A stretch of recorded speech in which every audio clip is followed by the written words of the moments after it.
प्यारे विद्यार्थियों, आप पढ़ने जा रहे हैं तलपट और उसके अंतर्गत अशुद्धियों का सुधार। आपने पढ़ा होगा दो प्रकार की अशुद्धियाँ, वे अशुद्धियाँ जो तलपट के मिलान को प्रभावित नहीं करती हैं, वे अशुद्धियाँ जो तलपट के मिलान को प्रभावित करती हैं। दोनों प्रकार की अशुद्धियाँ इन क्वेश्चन में आ रही हैं। तो अब आप अशुद्धि का सुधार कैसे करेंगे, आपने पढ़ा, कुछ क्वेश्चन पढ़े आपने। आज मैं विद नरेशन ले रहा हूँ, ध्यान देना। क्वेश्चन आपका पहला है, निम्नलिखित अशुद्धियों को सुधारने के लिए आवश्यक जर्नल प्रश्न दीजिए। ये आपको प्रश्न देनी होती है जर्नल प्रॉपर के अंदर। तो फर्स्ट आपको एंट्री पूछी है, प्रेम को माल बेचा, गलती से इसे क्रिया बही में दर्ज कर दिया। आप समझिए, जब किसी व्यक्ति को उधार माल बेचा है, माल बेचा, व्यक्ति का नाम देने का उधार लेनदेन है, हमने इसका लेखा कर दिया परचेज बुक में, जबकि करना चाहिए था सेल्स बुक के अंदर। इसको आप अभ्यास करके समझे। करनी थी की है, उसके बाद में सुधार। करनी थी माल बेचने की, प्रेम टू सेल्स, प्रेम दिया टू सेल्स, राशि 250 लास्ट दे रखा है 250, और की आपने है परचेज अकाउंट दिया टू प्रेम। अब जो की है ये 250 इसको विपरीत करके मिलाइए तो प्रेम ऊपर आ जाएगा, प्रेम दिया 250 और टू परचेजेस। ये एंट्री आपके हैं। उत्तर होगा इसका प्रेम दिया फर्स्ट, प्रेम दिया, दोनों राशि हो जाएगी 500 रुपये, और टू सेल्स जो करना था, टू सेल्स और टू परचेजेस अकाउंट 250। अब एक बार और सुनिए वापस इसको अच्छे से। फर्स्ट आप देखिए, माल बेचा प्रेम को, एंट्री करनी चाहिए प्रेम टू सेल्स, ये की नहीं है, की नहीं है। प्रेम दिया टू सेल्स 250 से करनी थी, हमने कर दिया परचेज अकाउंट दिया टू प्रेम, उसको विपरीत रिवर्स करके आपने इसमें मिलाया तो प्रेम दिया 500 हो जाएगा, 2 बार प्रेम डेबिट 250 आ गया, और टू सेल्स टू परचेजेस। अब इसका नरेशन आपको कैसे लिखना, इसका अभ्यास आप करें। गुड्स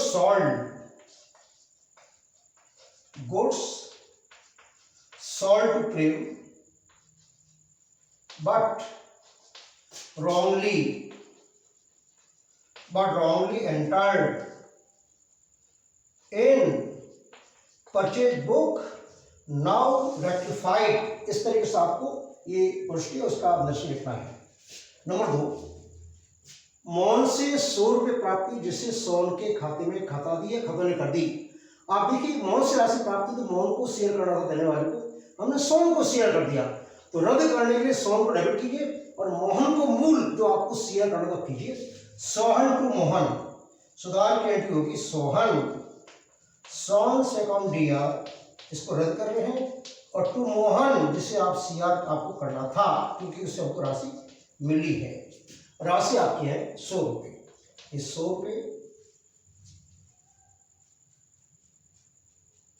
क्या लिखे आप कि प्रेम दिया 500 और 250 टू सेल्स और टू परचेज 250। या आइए, सोन दिया टू मोहन, ये राशि होगी 100, 100 रुपये डीआर के अंदर, 100 रुपये सीआर में। यहां amount received from Mohan, but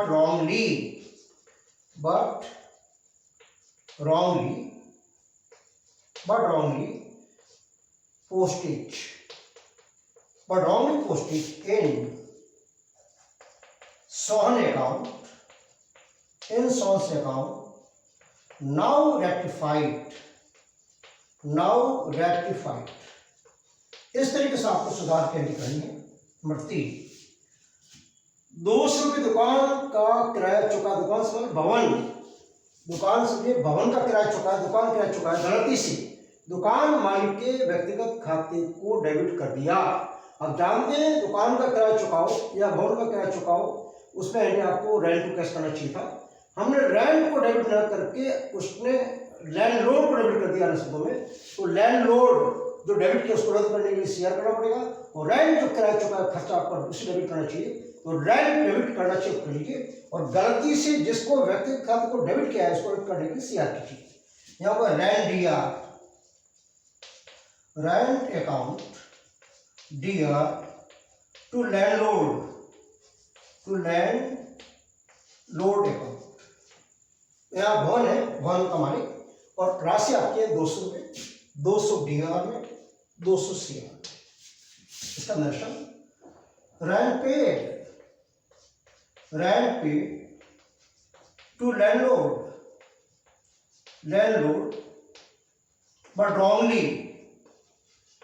but wrongly postage to landlord account, now rectify। नंबर 4, रोकड़ विक्रय 531 रुपए के स्थान पर रोकड़ व्यय में 351 रुपए लिख दिए। अब यहाँ देखो मूल जो एंट्री है, माल रोकड़ बेचा कैश टू सेल्स करना चाहिए, यही किया आपने। 531 की बजाय आपने कर दिया 351। अब दोनों का डिफरेंस देखना, ये 531 और 351 कर दिया है 0, 13 और 180 रुपए है, वो हमने कम दर्ज किया। रोकड़ की एंट्री कम से दर्ज की, मूल एंट्री जो है कैश टू सेल्स वो आपने 180 से कम किया, मूल एंट्री करके cash account DR to sales, cash account DR to sales account, cash account DR to sales 180 रुपये, 180 दोनों का अंतर है, कम से किया हमने दोनों खातों को। यह आपका होगा good sold for cash, but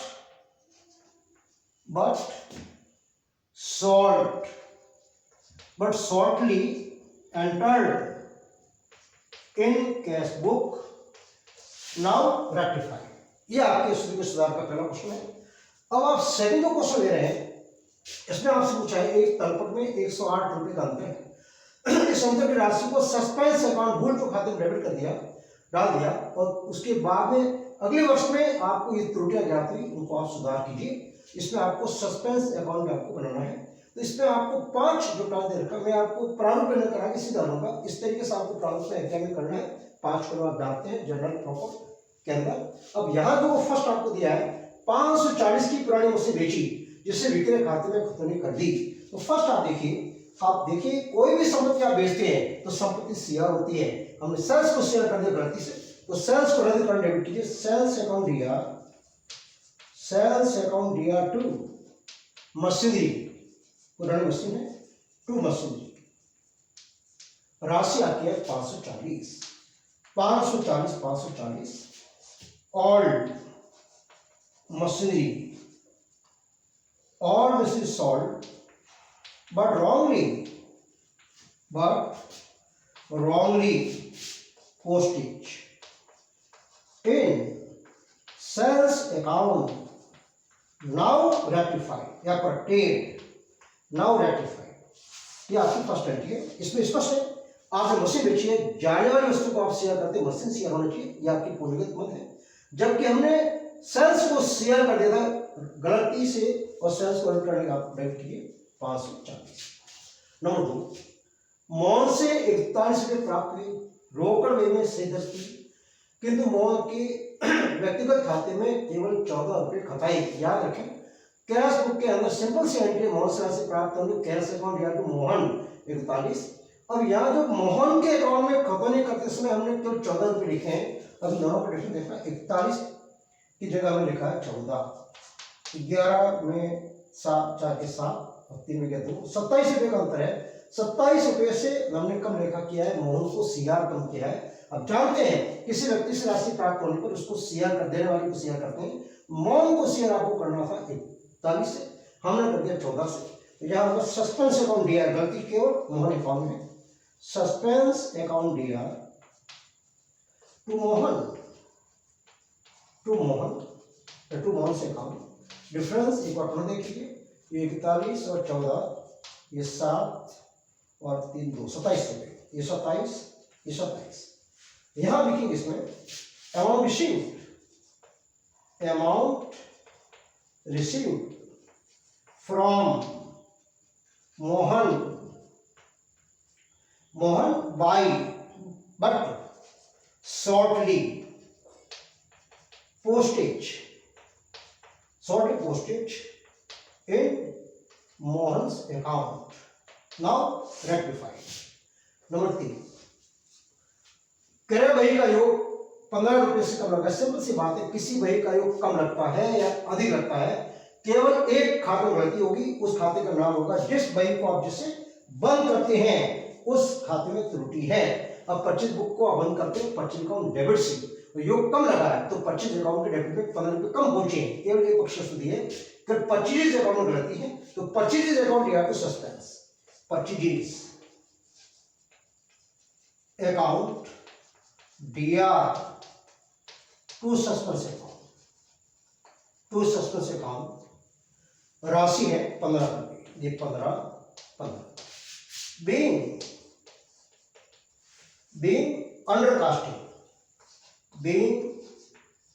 undercasting of purchase book now rectified. अब उसकी बात देखना नंबर 4,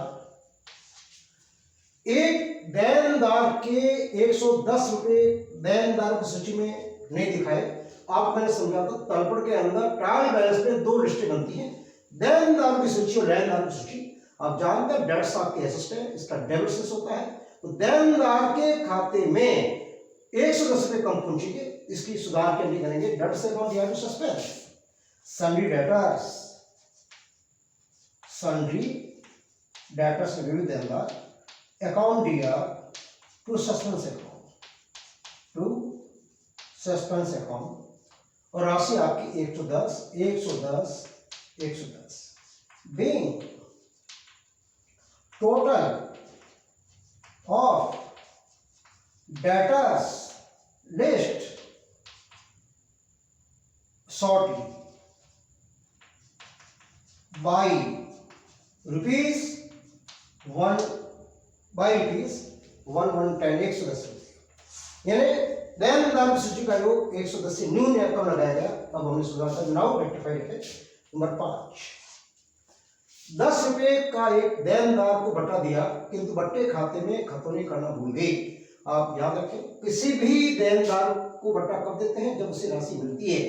पूरी एंट्री होती है cash account DR, discount account DR to debtors, लेकिन गलती जब बट्टे खाते बोला है और जब बट्टा अपने किसी को देते हैं हमारी हानि होती है, वो बट्टा डेबिट होता है नियमानुसार, तो discount account DR to suspense, केवल गलती है discount account DR to suspense account, राशि 10 रुपए 10 being discount allowed ये allowed it to debtors but not postage खत्म नहीं की, but not postage in discount account. Now rectify. अब आपको इसमें मैं बना रहा हूं सस्पेंस अकाउंट। कैसे बनेगा? सस्पेंस अकाउंट आपको जब तक त्रुटियां नहीं मिलती है तब तक सस्पेंस अकाउंट के नाम से तलपट के अंदर अकाउंट खड़ा हुआ होता है, और जब योग उसका बनाएगा तब ये त्रुटियां समाप्त बनी जाएगी। अब याद रखो सस्पेंस अकाउंट कैसे बनाएंगे।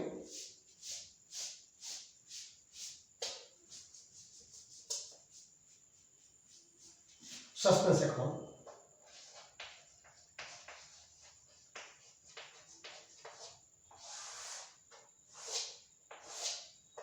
याद रखना, फर्स्ट आपको दिया है इस क्वेश्चन के अंदर तलपट का जो डिफरेंस है 108 रुपये है, और डेबिट में लिखा है to difference in trial balance या टू बैलेंस BD, दोनों में से लिखें to trial balance as to difference in trial balance लिखें या टू बैलेंस BD, प्रारंभिक शेष मान जाएगा। 10 साल के लास्ट में 108 रुपये का अंतर था तलपट में। अब अगले वर्ष में त्रुटियां ज्ञात हुई है, अब आप इनकी खत्म कीजिए सस्पेंस अकाउंट में। पहली एंट्री है सेल्स अकाउंट में नहीं आएगी, जिस एंट्री में सस्पेंस अकाउंट है उसकी आपको खत्म नहीं करनी है। सस्पेंस टू मोहन डेबिट में आएगा, टू मोहन की खत्म नहीं है सस्पेंस अकाउंट में, टू मोहन से अकाउंट 2700। फिर है परचेज अकाउंट या सस्पेंस को CR के बाय परचेजेज अकाउंट, और राशि आपकी है 15 रुपये। फिर आपके सन्ड्री डेटर्स अकाउंट या सस्पेंस सीआर में by sundry assets sorry sundry debtors by sundry debtors राशि 110। फिर आपने पांच एंट्री की है डिस्काउंट अकाउंट या सस्पेंस सीआर में bye discount account by discount allowed है बाय डिस्काउंट राशि आपके 10 रुपए। अब आप योग संभालें 7 8 15 1 3 135 5 1 2 3 5 135 यानी जो त्रुटियां थी पिछले वर्ष उन त्रुटियों का पता लगा के हमने सुधार कर दिया। अब कोई त्रुटि नहीं है। इस तरीके से ये बना आपका सस्पेंस अकाउंट। एक क्वेश्चन और अपन ले रहे हैं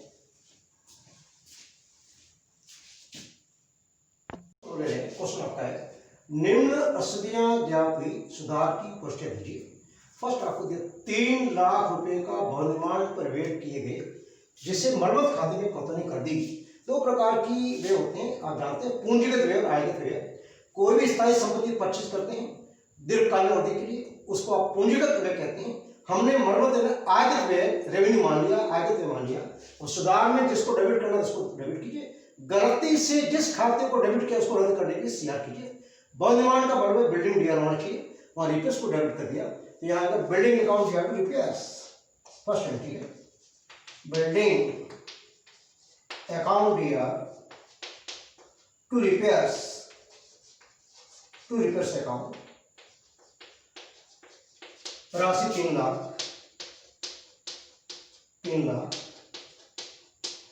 पुनः समझे। फर्स्ट आप बिल्डिंग के कंस्ट्रक्शन के लिए भवन निर्माण के लिए खर्चा करते हैं, बिल्डिंग तैयार होगी, गलती से लेखापाल ने मरम्मत को डेबिट कर दिया, रद्द करने के आप सीआर कर रहे को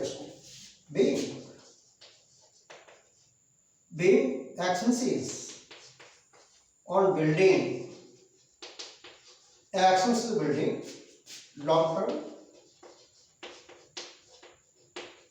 but wrongly postage in repairs account now rectified या पट्टीट इस तरीके से होगी। नंबर 2 फर्नीचर की मरम्मत के चुकाए और 100 रुपए जिसे फर्नीचर खाते में खाता दिया। यहां देखना फर्नीचर रिपेयरिंग करवाई है तो इसका अर्थ हुआ ये आयगत खर्चा है। फर्नीचर की मरम्मत से इसका जीवनकाल ही बढ़ता है, उसके मेंटेनेंस के लिए रखरखाव के लिए जो खर्चा करते हैं उसको बोलते हैं आयगत में रिपेयर्स को डेबिट करना चाहिए तो हमने फर्नीचर को डेबिट कर लिया। आयगत मानना था वो पूंजीगत मान लिया तो रद्द करने के लिए आपको फर्नीचर रद्द करना पड़ेगा, सीआर करना पड़ेगा। रिपेयर्स डेबिट नहीं है उसको डेबिट करना पड़ेगा। रिपेयर्स अकाउंट दिया टू फर्नीचर ये फर्स्ट जो एंट्री की है उसकी रिवर्स एकदम फर्नीचर राशि आपकी है 100 ये 100 being repairs on furniture but wrongly debited या पोस्टेड कर सकते हैं डेबिटेड टू फर्नीचर अकाउंट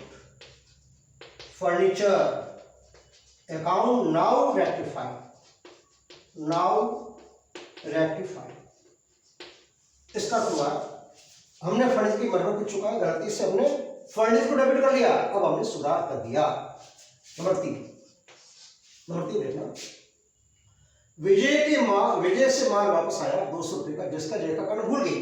आपने पढ़ा था वे अशुद्धि जो तलपट के मिलान को प्रभावित नहीं करती है, उसमें जो फर्स्ट आपने पढ़ा था वो भूल के अशुद्धि यानी एरर्स ऑफ कमीशन। उस समय आपने जो व्यवहार था उसका लेखा किया ही नहीं है तो मूल लेखा होगा विजय से माल वापस आया सेल्स रिटर्न है।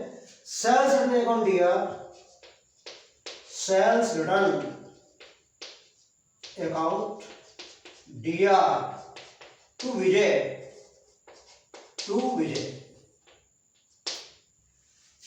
राशि 200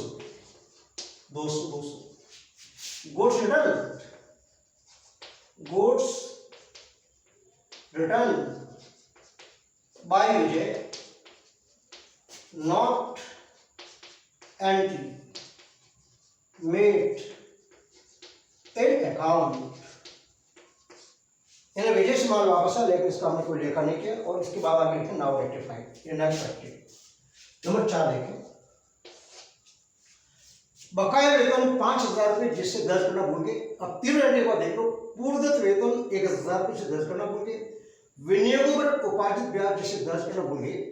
ये आपके आगे आएगा एडजस्टमेंट, उस समय समझेंगे, लेकिन अभी भी आप समझें बकाया वेतन आउटस्टैंडिंग सैलरी बोलते हैं इसको। ये व्यक्तिगत खाता है और इसका आशय होता है ऐसे व्यय जिन व्ययों का संबंध चालू वर्ष से है किंतु चुकाना बाकी है।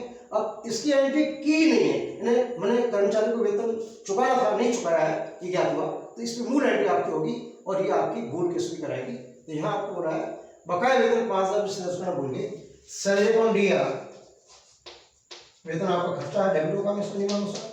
और टू आउटस्टैंडिंग सैलरी, मैंने बकाया वेतन है, कोई भी खर्चा होता है बकाया सीआर होगा, या आपको दायित्व है, और आउटस्टैंडिंग सैलरी पर्सनल अकाउंट है, व्यक्तिगत खाता है। राशि आती है 5,000